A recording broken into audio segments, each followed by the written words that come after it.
In questo momento sono impegnato su altri fronti e francamente devo ancora, come dire, sciogliere le riserve. Silvano Piazza, ex sindaco di Silea e volto storico del Partito Democratico, non nasconde i contatti avuti nelle ultime settimane con il terzo polo di Treviso.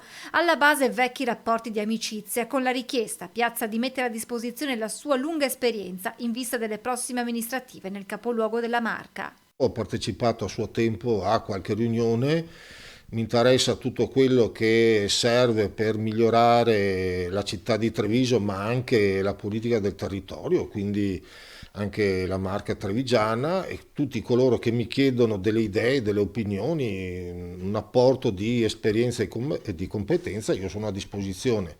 Non le è stato chiesto solo di mettersi a disposizione per dare delle idee, per condividere dei progetti, ma anche le è stato chiesto di candidarsi? Sì, ma chiaramente ci sono dei rapporti anche di amicizia e quindi ci sta una proposta del genere, devo valutare.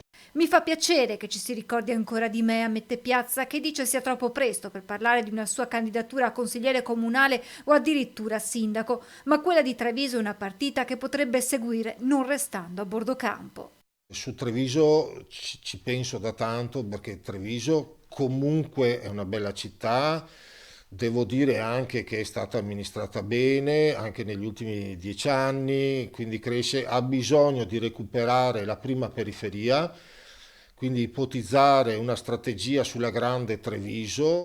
C'è un ragionamento che si può fare, ecco, su tanti di questi ragionamenti io sono disponibile.